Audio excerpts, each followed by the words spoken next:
Hey there, everyone, and welcome to Pour and Explore, a wine, food, and travel podcast. I'm your host, Nick Elliott, the wine guy. I'd love to be your go-to guide for all things wine, food, and the amazing places they take us.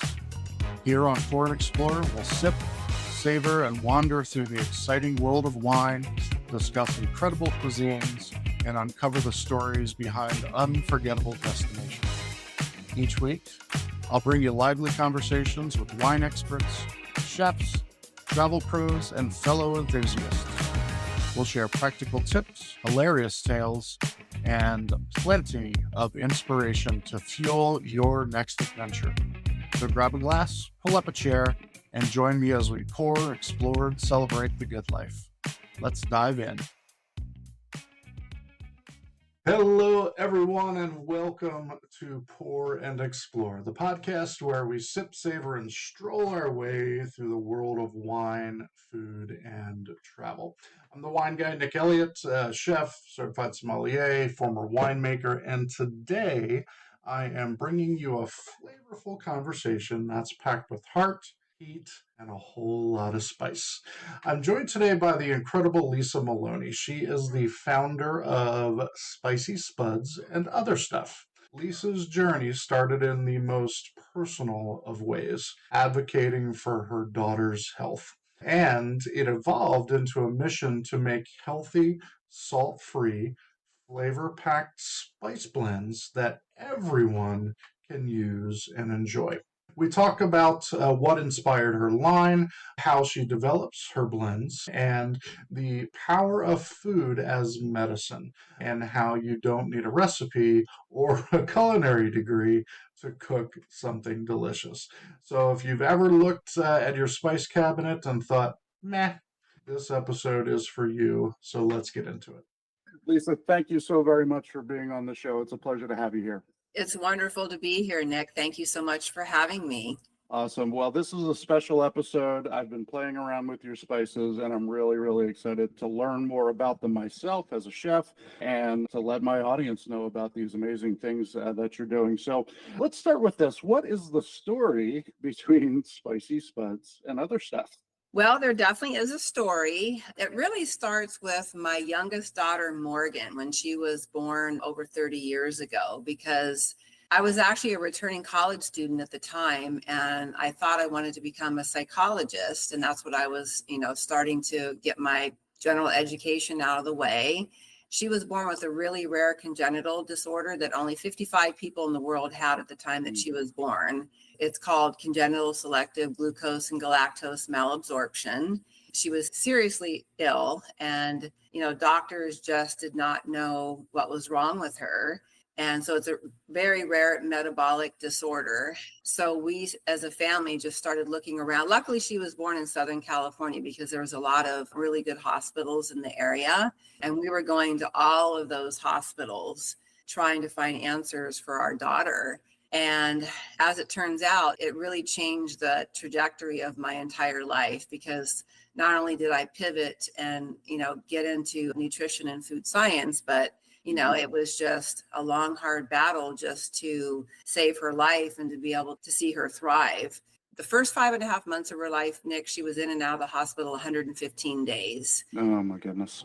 Yeah, it was pretty crazy. And she had what's called a central line. That was really the only way that she could eat. So she wasn't really taking anything by mouth. They were kind of bypassing that until they figured out what was wrong with her.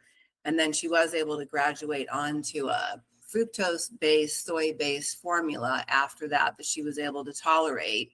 After going to UCLA and Children's Hospital of Orange County, we determined that she really needed to be on more of like a keto style diet. To this day, that's basically how she has to live her life.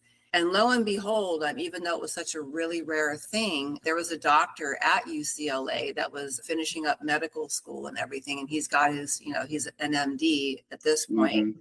This is probably like 8 years ago, because I kept loosely in touch with UCLA all these years. And so they reached out to me to say, look, we've got some grant money to study GGM. It's called congenital selective glucose and galactose malabsorption, but it's such a mouthful that they have an acronym called GGM. Yeah. And they said that we're going to be doing a study and we would like you to be a part of it, because of your background and the fact that you've raised a daughter that's had GGM or that has GGM. And we would like your daughter to be one of our test subjects. So as it turned out, at like 25 and a half years old at the time, she was the oldest person. So they were thrilled to have her because a lot of the people that were participating, and it was a very small study, they were mostly like really young kids. We actually got it published. And so my name is actually on a white paper with UCLA. So that's my claim to fame, as they Love say. that. But before that, or actually I should say after that, after I got my nutrition degree and everything from Chapman University, and I went on to go into the K through 12 industry. And that's really where I started focusing on my spices, because back in 2010, when the Obamas came into office, they made a lot of dramatic changes to the K through 12 industry, to the meal pattern, one of which was significantly reducing the sodium that was in all the meals that we were feeding the kids.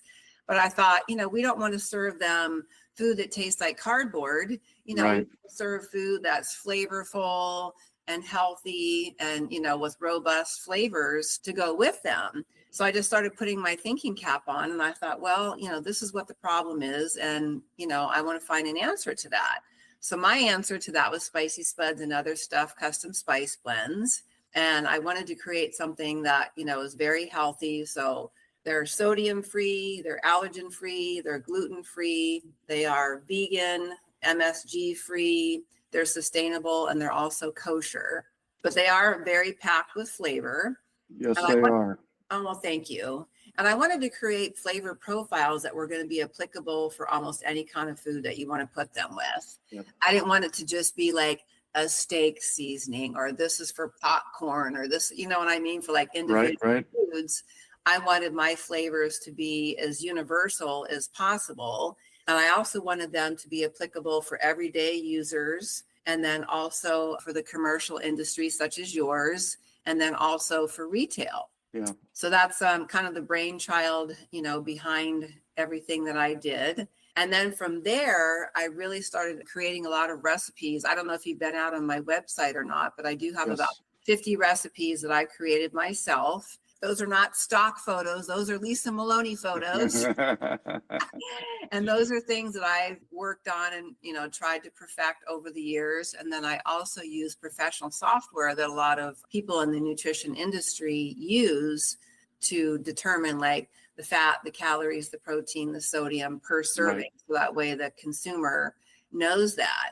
But since then, in talking with a lot of my customers, they tell me that I really like you. I really like your spices. I'm really glad I bought them, but I still don't feel comfortable enough in the kitchen to actually utilize a recipe. So I've gotten it down to what I consider to be a science, meaning that they can just shake my spices on just like you would salt and pepper. Right. Or you can make it really easy. And to give you a really quick example, when it comes to either tangy garlic onion, smoky barbecue, and chipotle spice, you could take basically any piece of meat, poultry, fish, beans, and have one or two tofu, like vegan dishes out there. And you can basically just coat the piece of meat with oil and then put any of those spices on there or any combination thereof, because a lot of people will use tangy garlic onion with the smoky barbecue or tangy garlic onion and the chipotle spice because they dovetail quite nicely. And then you could either put it in the air fryer, the barbecue, the oven, whatever cooking method that you prefer. And you're really not even using a recipe. You're just whipping it up. And I do a lot of that myself too. Yeah, absolutely. You can take, any piece of protein, whether it's chicken or beef or pork or fish, and just add a little bit of your spice to it. Let it marinate for, maybe an hour, something like that, with a little oil, as you mentioned. I always like to, put a little acid in my marinade with my spice as well to help it absorb into the protein a little bit. And that protein, once it's cooked, you can put that on anything, make a sandwich out of it, serve it with rice and a salad or whatever it's going to be. You do not need to be chef tell to to cook with this stuff. So I think it's very, very cool. And it really is delicious. I've been playing around with it for the last couple of months since we first met, and I'm really excited about the possibilities in my kitchen as a chef. It's really, really nice. And the fact that it's so clean too, and not overly salty, because that is, of course, a big thing with the store-bought spices is they're just loaded with salt, especially if it says salt, on the label. I've really noticed that a lot too. There's a lot more additives and a lot more salt in the other spices than I realize. But that's not to say I'm not here to try to demonize salt or tell people not to use it. I'm just trying to let people know that with my spices, you're paying for high quality custom spice blends. You can add your own salt or not. Exactly. Yep. And I have met quite a few people that have bought my spices that tell me that, I'm very sodium sensitive and my doctor wants me to cut back on salt. So these spices are ideal for me. I would be amiss if I didn't mention this. I just learned this recently and I was really, really dumbfounded. It was an article from the Environmental Protection Agency. Mm-hmm. I didn't realize that most of the salt that's like the Morton salt and stuff like that, they're mining it out of the ocean. And I didn't know that. Even being in the food industry, I was like, oh, okay. And so even after they're treating it at high temperature, Nick, and then bleaching it and all that and deodorizing it and everything, guess what's still left inside of that salt? Microplastics. Yeah. And as we all know, unfortunately, and I'm sad and sorry to say it, that the ocean has become a dumping ground for microplastics. Yep. And so we're ingesting those. And I thought, you know what? All the more reason, that I'm grateful that I don't have salt in my spices. So people can have like a higher quality salt and not have to use like the Morton salt and things of that nature. Yeah, definitely. And playing around with your spices, I've used with the garlic onion, for example, instead of using actual salt, use a little bit of soy sauce or mirin. It adds that hint of saltiness that you don't get with the spices, if you need that, of course. Salt and pepper in the States, that's our go-to, but it's always optional. It's always optional, Right. I wanted to ask you too, because you had mentioned that you typically let yours marinate with a little bit of acid. So are you talking about like lemon juice or vinegar, or what do you typically use? Yeah, absolutely. Vinegar, definitely. Apple cider vinegar and champagne vinegar are my go-tos when it comes to making marinades. And then, of course, any type of citrus juice is going to do really, really great. Depending on what you're making. If you're going with the garlic onion, I would definitely use lemon juice. That would just be my preference, depending on what it is. The recipe that I'm going to talk about in just a minute with the chipotle, I use lime juice because it's more of a Mexican flair, so acid always helps break down the proteins. So it's always a great idea to add a little bit of acid to your marinade if you're making a homemade marinade, of course. Right. Now, one of my recipes, I don't know if you saw this one, but I do have a really good chipotle potato salad recipe out there. And that one has lime juice in it. And then I also have a salad dressing that I make with mayonnaise and ketchup. And then you break the emulsion a little bit with lime juice. And I think I have like cream or milk or something like that. And then the chipotle. And it's really nice. Fantastic. Well, we're going to talk about potato salad in just a few minutes, but I do want to talk about this amazing spice right here. This is the first one that I tried. This is the chipotle spice, and oh my goodness, it is delicious. Give us a couple of quick bullet points about the chipotle spice before we shoot over to the cooking demo on our first recipe. Okay, great. I'd love to do that. Well, chipotle spice is definitely my spice that has the most kick to it, if you will. But it's not overly spicy, only because I balance it out with a little bit of sugar. So it has like all the different peppers and everything in there to give it that robust flavor. But I don't want it to just be all hot on somebody's palate or on their tongue. So I purposely balance it out with a little bit of sugar to help mellow it out a little bit. But it's a very versatile spice, and it's good, as I had mentioned, like a dry rub, and I've used it on poultry, on fish, beef, and pork. And then, like I said, usually what I'll do for something really quick and easy is just putting the oil on there and then just coating whatever piece of meat you have and the chipotle. And the same goes for vegetables and potatoes too. My favorite way to eat vegetables is to roast them. And it can be so easy. Same thing. You just take, carrots, potatoes, zucchini, whatever the case may be, cauliflower, cut them up in pieces, or you can even buy them already cut up in pieces. I usually use olive oil, and then I, roll it in the chipotle and then just roast it in the oven. But again, you could cook it any way that you want. I mean, you could boil them, you could boil, bake, air fry, barbecue, whatever the case may be. Aiolis would be great with them too. And then chipotle spice, like already finished products, Nick, such as like ketchup. You could add chipotle spice to ketchup, a nice kick. And they're also really good, hence the name Spicy Spuds and other stuff. I started all my experiments on French fries, actually. I was thinking about the schools and everything, but, my spices are fantastic on French fries. And that would be the tangy garlic onion and the chipotle and the smoky barbecue. They're fantastic. So you can either bake them or fry them. And then even afterwards, you can sprinkle them on there. And it just gives them an elevated look, an elevated flavor. It's like if you're in a restaurant or something, you typically don't get that. You just get like French fries and then ketchup on the side. With mine, it just, gives it like a whole new flavor, a whole new look, and just takes it to a whole new level. Yeah, starting with a clean slate like a potato or a French fry, definitely a great way to really enjoy the spice. So the recipe that I created for the chipotle is smoky lime shrimp skewers. So mixing the lime juice and your chipotle seasoning with a little bit of olive oil and putting those shrimps on skewers, roasting them on the barbecue.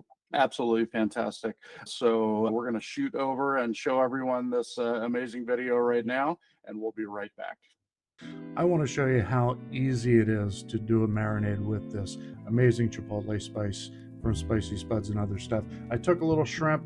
We're going to marinate them in extra virgin olive oil and a little bit of lime juice. We're going to throw them on a skewer, toss them on the grill, and they're going to come out so beautifully and golden brown. Oh man, this is so good. Pops of flavor in every space. I decided I'm going to make a little taco tonight with these. You can throw them on a salad, whatever you'd like to do. Let's do some fresh corn tortillas. We're going to add a little beautiful cilantro, fresh cilantro on top of this, some sliced jalapenos, and oh my, one of my favorite hot sauces in the world, Zab's as well. You can do just about anything with these shrimp. So Spicy Spuds, enjoy. All right, fantastic. I hope everyone enjoyed that little demo right there. I'm getting hungry just thinking about it. I'm ready to go out. I'm coming over. Absolutely. Let's talk a little bit about the mission of Spicy Spuds and other stuff. For someone who's never tried your blends, overall, how would you describe the experience? I would say that my spices, like I had mentioned when we first started the conversation, that they're applicable for so many different types of food that it's really hard to find something that at least one of my spices doesn't work for. So you take, whatever type of food that you're making, and it's so easy to incorporate at least one of my blends into that food, to elevate it to the next level and to create something, fun and new and exciting and healthy. 100%. I completely agree with you, and I've been following along, with all of the great things that this can do, and I've experienced it firsthand, in my own kitchen. So I think there's a lot of great stuff out there, and some great experimentation, that you can do with these things. When I think about salt-free cooking, before I met you. When I think about salt-free cooking, I think about lack of flavor. I think about one-dimensional, kind of thing. What is the biggest misconception about cooking salt-free? Well, first and foremost, like I said, it doesn't have to be salt-free. I just don't want my customers to have to pay for sodium, because that's a fantastic way for all the manufacturers to help bring the price down and inevitably increase the flavor. So it takes a lot more, in my mind, a lot more skill, a lot more finesse, to create flavors that don't have any salt that can stand on their own without having the salt added to them. So for me, Nick, some foods I actually like, really bland foods. I'll just be honest with you. I typically always add some salt to like potatoes, corn, and beans and eggs. Sure. Yeah. Those four things I typically always do. But, some of the meats and the vegetables and some of the other things that I do, I taste it and it's like, I don't even really need salt. So it just depends on the actual food itself. But for people that are salt, sodium or not, it's ideal. And then you can just add your own salt. And I would advise people to not use the Morton salt. I would definitely, invest in, like, just to give you some ideas, I use Colima sea salt, and then I use gray salt, and some of the other more, I don't want to say exotic salts, but something that's not typically mined out of the ocean, so that way you don't have to worry about the microplastics and things of that nature. So absolutely. Yeah, I mean, if someone's going to take the step to buy your spices that are, clean, GMO-free, salt-free, and so on, I would think those same people would go out and source a better salt option for themselves in their kitchen. So I agree. I would definitely highly, highly recommend that to all the listeners out there. Which of your blends do you wind up reaching for the most in your own kitchen? Other people have asked me that question too, and I kind of switch it up. Sometimes I'll be like, I'm on a spice, or I'm on a smoky barbecue kick, or I'm on a dessert spice kick, or something like that. So I just keep experimenting and trying new things, and I also love it when my customers come up with new ideas as well, because I can't think of everything.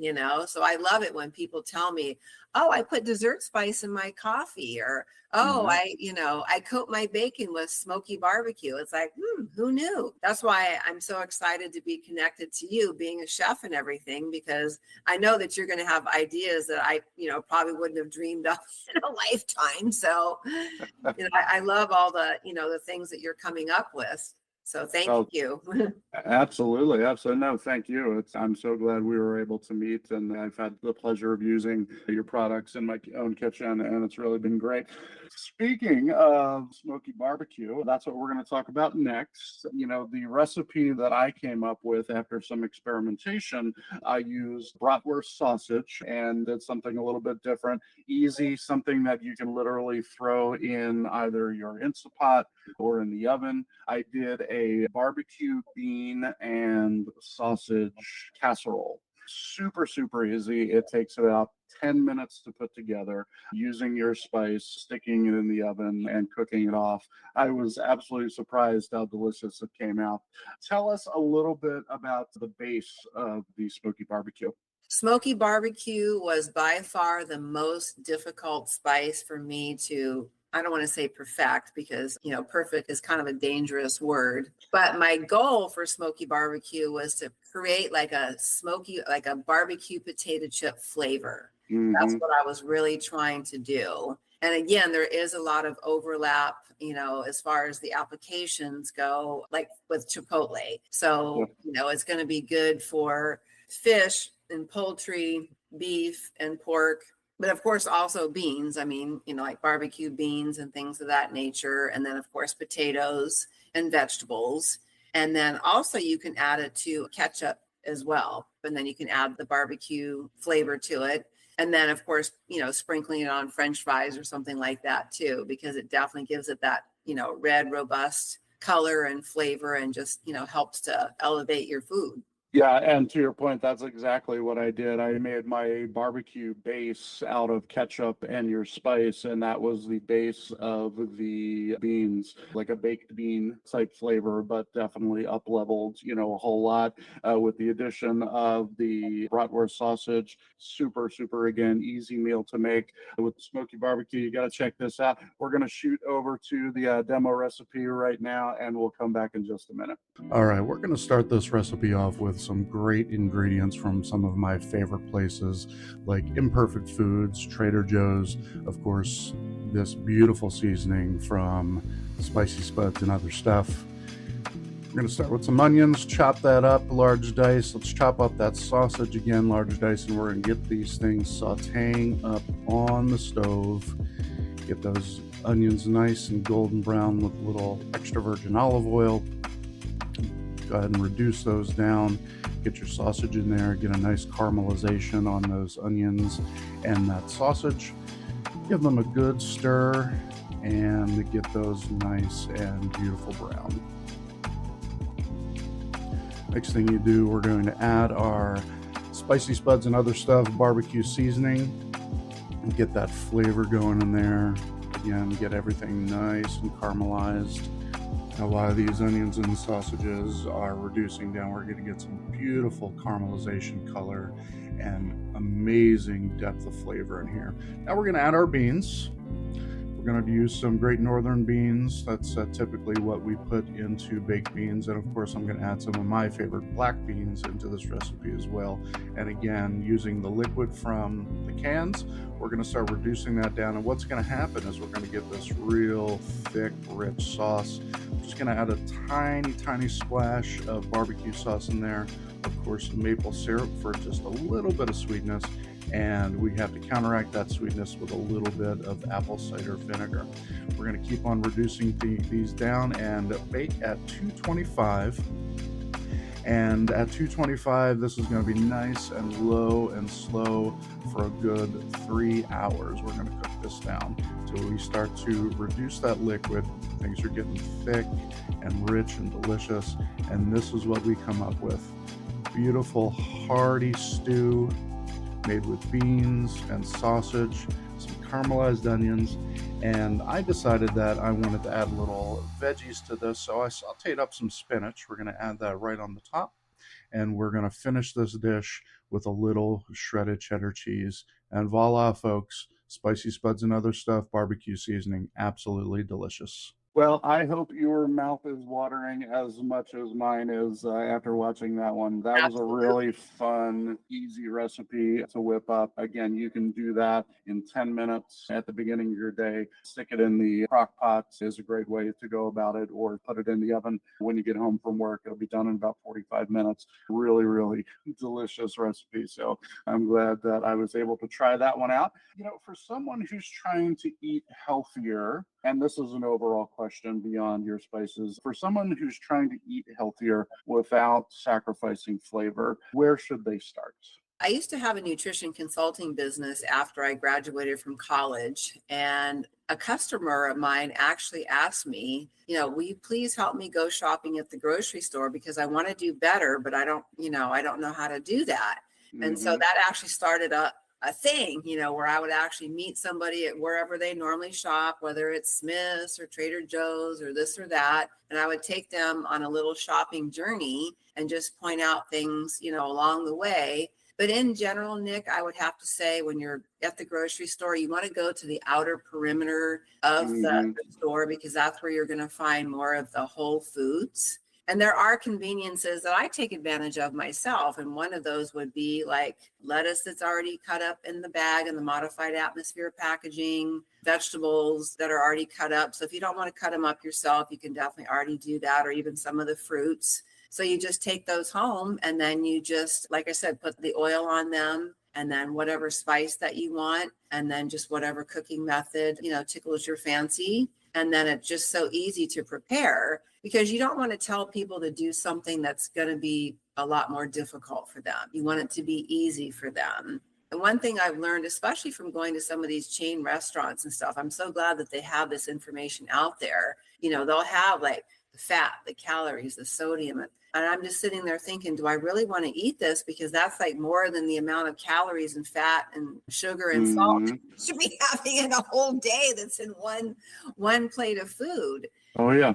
So you have to make it applicable and feasible and easy for people, or they're just not going to do it. So I really do try to listen to what people tell me and the struggles that they're having, and to have the answers for them at a very reasonable price and easy to place an order, reasonably priced, very flavorful, and very applicable, easy ways of using my spices that you don't have to be a chef. And no, I'm not trying to criticize you in any way, because I love chefs and what they come up with. But like I said, my spices are versatile enough that they can be for everyday users, all the way to, the professionals such as chefs that are working in restaurants and hotels and catering companies and even food trucks and things of that nature too. I know you love chefs, and as a matter of fact, I learned that you're sponsoring this amazing show in Vegas in September. I think it's 75 chefs or so on are going to be showcasing their recipes with your spices. That's absolutely amazing. If you're a listener out there and you live anywhere in the Las Vegas area, you have to come out to the show. Tell us a little bit about when the show is and where. It's going to be next month, and there's a chef by the name of JB who's been around Vegas for quite some time. So my friend Lee is the proud owner of Rubito's. It's a family-run sausage business. They have their own recipe that's very healthy as well, and then my spices. And there's going to be up to 75 chefs coming to visit or signing up for the dinner because they're all part of like a chef association. So JB, from what I understand, he's actually creating recipe just like you did with my spices and with Lee's sausage. And then the other chefs are going to be coming. And then Lee and I, we're the ones sponsoring it. So we're going to get up and talk about ourselves and our products. And then everybody's going to enjoy the dinner and, try out different foods and everything that contain our products. So yeah, I'm really looking forward to it. Like we talked to him probably at least a month or two ago. So in fact, I need to check in with him on that too. So thank you for reminding me because this is a big deal. So of course. So yeah, it's a super big deal, and I wish I could make it out there. I know. I invited you. You're doing something really big too. You're going to be filming that show in Colorado. I will be on a TV show. Yes, I don't know much about when that's going to come out, but I'm happy to be a part of it. But this episode of this podcast will be coming out sometime in the first or second week in September, so it's going to be perfect timing. So if you're listening to this episode, and again, you're going to be visiting the Vegas area or you live in the Vegas area, you have to come down to Lisa's Chef Spice Show. Well, what's the name of it, by the way? I'll have to take a look at that. I don't know what JB is actually naming it, to be honest with you, because he hasn't sent me the flyer, but I know it's a chef association. I know it's going to be in Vegas and it's going to be on the 24th, but what the actual name of it, I think they have periodic meetings, with the chefs and everything. But you can contact me at 702-969-6460, and then I can give you all the information. Cool. Well, I'll make sure that we get some of the information in the show notes for you as well. So look down in those show notes, folks, and get your butt out there to this culinary show in Vegas in September. It's going to be absolutely awesome. Let's talk a little bit about the business that you're in. I'm fascinated about entrepreneurship and growth. What has been the biggest challenge of running a business, more specifically a spice business? Because I'm very, very small, it's really only me, to be honest with you at this point in time. But I am growing, and I am looking to expand. I do have a bookkeeper and I do have a web page designer. But overall, I've, pretty much tried to handle everything and just finding, the right target audience, just getting the word out about my spices. Because once people try them, they typically like them and they want to order them, which is good. And I'm very grateful for every customer that's ever ordered any spices from me. But, I'm working on, and I don't want to jinx myself because it hasn't happened yet, but I am on the cusp of really expanding into larger markets now. In fact, the retail industry as well. So I'm keeping myself cost for that and also getting some additional distribution set up. And then I'm also making a small change to my formulations in that I'm going to make my spices even more elevated and even healthier. I'm going to be rolling with raw unprocessed sugar instead of the white sugar. In fact, from my co-packer in Colorado, I just got samples in this past week. And so I'm playing around with those to see, if it's going to work for me. And right now I've been very, very pleased because I had a really big presentation at a seafood company yesterday where I used some of the spices that he had sent me, and it went really well. And I went to a sales meeting, and this is in Vegas for this seafood company. And I had 2 different types of hot wings, and all my hot wings were, in all honesty, Nick, was just, like the chicken wings and the olive oil and I doused half of them in chipotle, doused half of them in smoky barbecue. Didn't even really have a recipe per se, and just baked them off in the oven. And then I made my famous pumpkin raisin bread with the dessert spice. And then I also vinaigrette that was very, very simple. It was just seasoned rice vinegar, organic olive oil, and tangy garlic onion on a salad that was just like lettuce, tomato, carrots. And everybody really liked it. Simple and easy. Absolutely. Yeah. When you have beautiful spice blends like this, you don't necessarily even need a recipe beyond having the protein, the oil, and having the spice. You don't need anything beyond that. That's how simple and easy it is, because it's already done for you. You know, as Lisa said, you just sprinkle it on top of your chicken and stick it in the air fryer, and it's amazing. You know, you don't need anything else about that. And if you're a chef such as yourself, Nick, I think they dovetail quite nicely with so many other spices too. So it's not like you're making a Spicy Spuds meal. It's still a Nick Elliott meal. You know what I'm saying? So I think that there's been a little bit of reservation there on the part of professionals that, you know, I know that chefs have their reputations and they, you know, have signature dishes that they want to make. I'm here to enhance what you're already doing. Yeah. That would be my message to chefs and, you know, people that own restaurants. Yeah.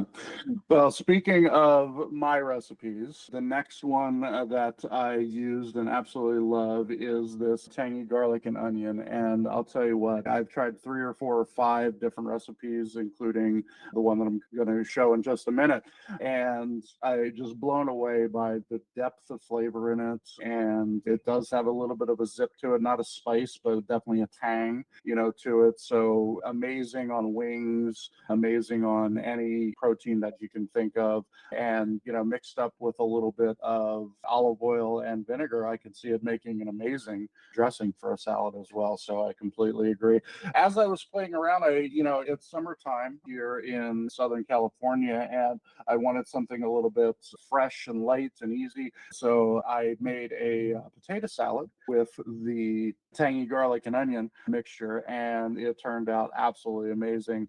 I chopped up some fresh herbs and tossed it in there, just little creamer potatoes, some onion and your spice, and some mayonnaise and a little bit of vinegar. And again, it's such an easy recipe to put together. You're going to love it. So we're going to shoot over to that and show you how to make that, and we'll be back in just a minute. All right, let's give this one a go with, again, some of my favorite ingredients from some of my favorite shops. I found these beautiful tricolor baby potatoes. We got some great fresh chives. We're going to chop these up. Let's boil these potatoes up.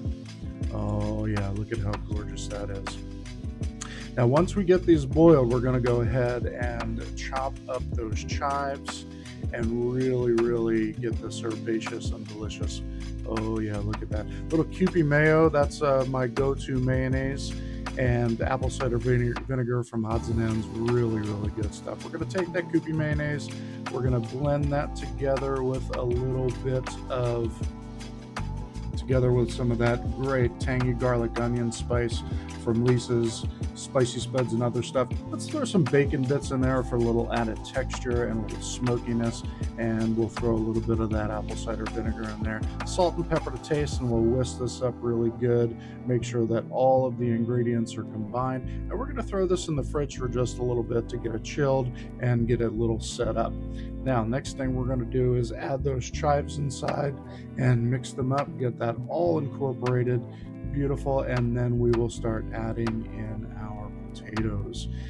Can't have potato salad without potatoes, folks, so we'll get that going. And look how gorgeous this is. Beautiful colors. Great summer mix. Take this to your next picnic. You're absolutely going to love it. Don't forget to head over to Spicy Spuds and other stuff to pick up your favorite spice blends. Really good. Let's top this off with some scallions, and I can't say enough about this stuff. So delicious.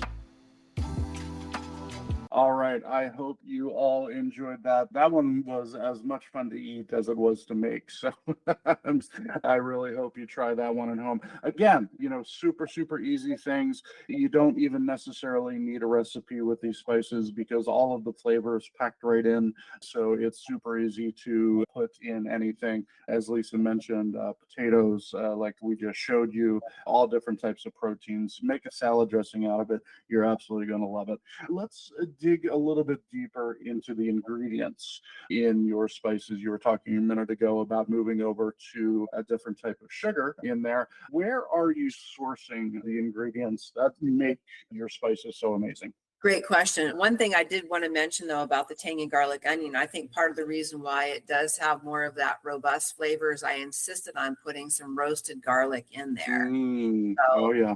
Yeah, so that I really wanted to do that. So it has like not only a depth of flavor, but for the tangy garlic onion, it's also kind of like a little bit chunky, it's not just like a garlic salt, you know what I'm saying? And that was very, very much by design. It's nice and chunky there at the bottom of the bottle. Yeah, it's definitely whole in there and really, really good.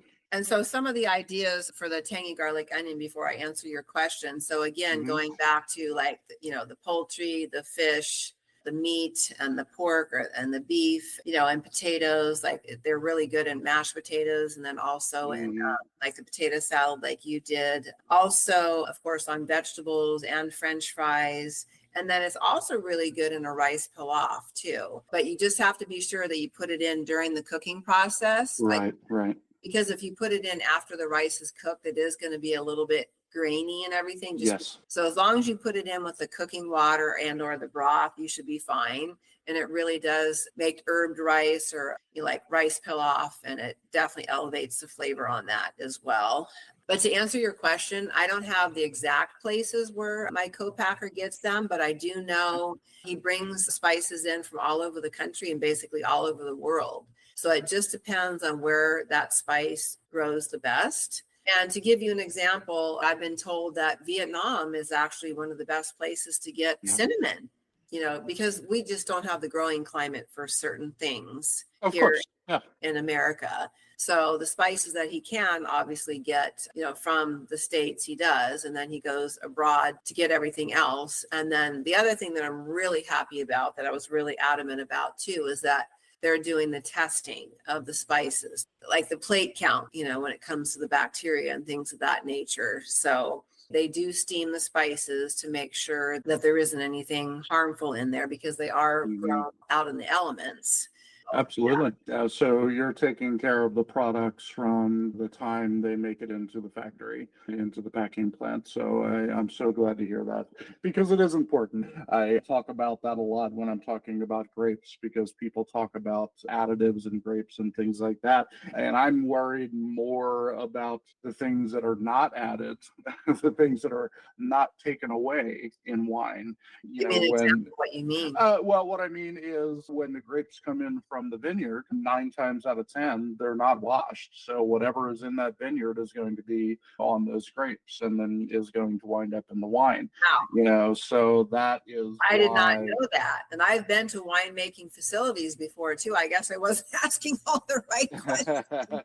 Well, and don't get me wrong, it's not necessarily a bad thing that doesn't happen because the fermentation process will kill all of the bacteria and things like that during the fermentation process, but you are still left with allergens, pollen, spores, and things like that. So you just never know what's going to wind up in the final production of your wine, which is why sustainable, biodynamic, organic wine growing has become so prevalent in the last 10 to 15, 20 years because people are actually starting to care what's in their food.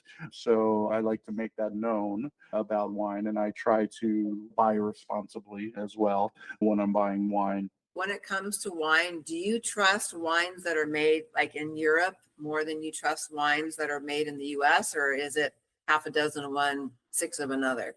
I don't know if trust is the right word. I prefer and people are going to hang me for for saying this out loud as a I hope Californian. I didn't bring up a bad question No, here. no, no, not at all. Not at all. I'm happy to answer it. I drink a lot of imported wine, France, Spain, Italy, and so on, because they do tend to carry a lot less additives, allergens, things like that in them. Because of the GMOs and also because of the pesticides too. Yeah, there's a kind of a secret in the wine business. There is, of course, organic and sustainable growing, and there are organic and sustainable certifications that you can get, and that are all verified and audited here and there, throughout your time. But 99% of the wineries and vineyards in the States and beyond grow that way anyway.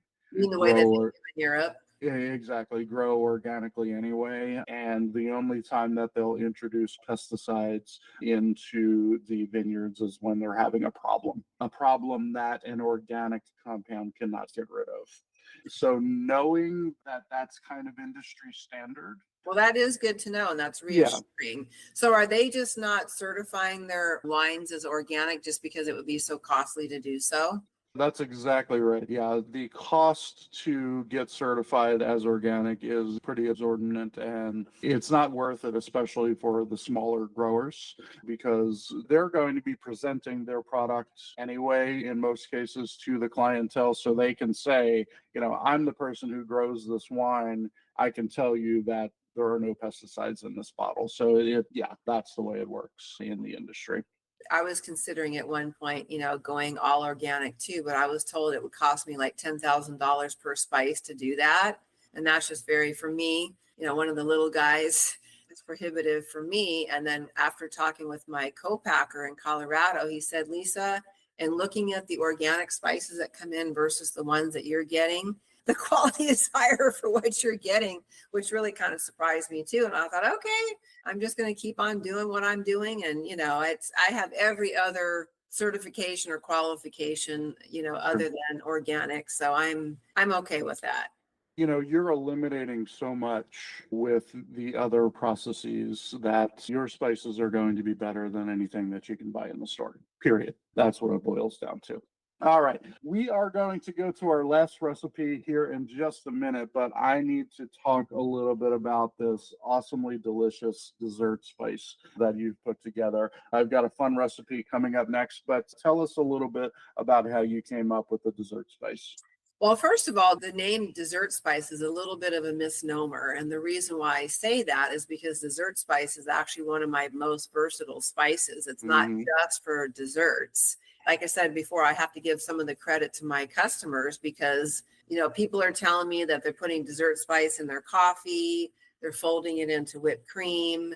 I put it on top of pancakes, waffles, and French toast. It's also very good put on top of yogurt in place of just like maple sugar. And then it's also really good on top of yogurt. It's good on top of certain fresh fruits, baked into anything chocolate. Ice cream tastes better with dessert spice on top. And I've actually had a new customer of mine bake hers into some breads and sweet breads. And then also it's really good in hot or cold chocolate milk or milk alternatives. And any kind of, whether it's coconut milk, rice milk, almond milk, regular milk, you can put some dessert spice in there and it's really good. And then when I make my protein shakes, because I buy this pea protein powder that's from Amazon, that's GMO free and organic and all that, but it doesn't really have any flavor.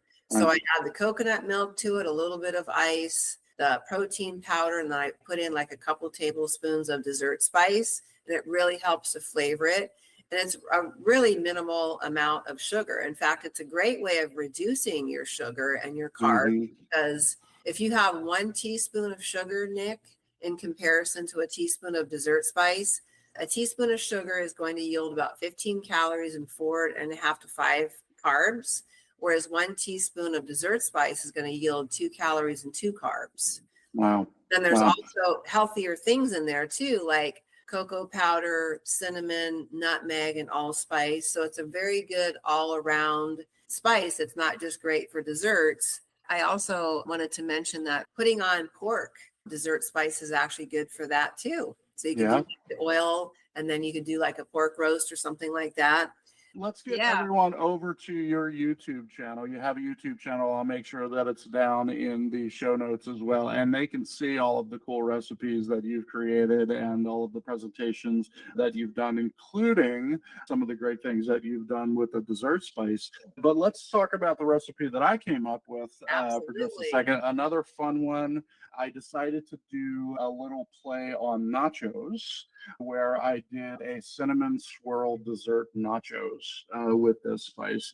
And it's basically flour tortillas, deep fried in your kitchen. You sprinkle a little bit of the dessert spice on it. And I was playing around with using the apple pie mix out of the can to kind of give it a little bit of extra sweetness on top. But cinnamon swirl nachos with this awesome dessert spice from Spicy Spuds and other things. Check out this recipe here, and we'll be back in just a minute. All right, now it's time to have fun with this dessert spice. It's got flavors of cinnamon, a little nutmeg, some cocoa, really, really good. We're going to start off with those corn tortillas, and we're going to get those deep fried on the stove, or maybe you have a Fry Daddy. I did not try this one with an air fryer, but you can certainly give that a go if you want to save the calories right there. But we're going to get these corn tortillas fried up nice and golden brown. You can do that right there on your stove top. A little canola oil or even avocado oil, peanut oil if you prefer. Let's get those nice and golden brown. We're going to toss those in a bowl with some of this dessert spice right on top. While the oil's a little wet so it sticks to everything, we'll give it one last coat before we go ahead and toss this in a bowl. And then I'm going to have some fun with these dessert nachos and just pop them in a little bowl. And I'm going to serve those to the family with just a little delicious chocolate sauce from Ghirardelli and some, now I'm from Philadelphia, so in Philadelphia we call them Jimmy's.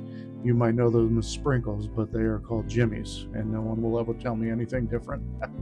So please enjoy this one. I hope you enjoyed the demonstration and try this Spicy Spuds and other stuff. Dessert spice, delish. All right, fantastic. Welcome back. And I'm not a big dessert person, but I would eat that 3 days a week. What did you think about that one, Lisa?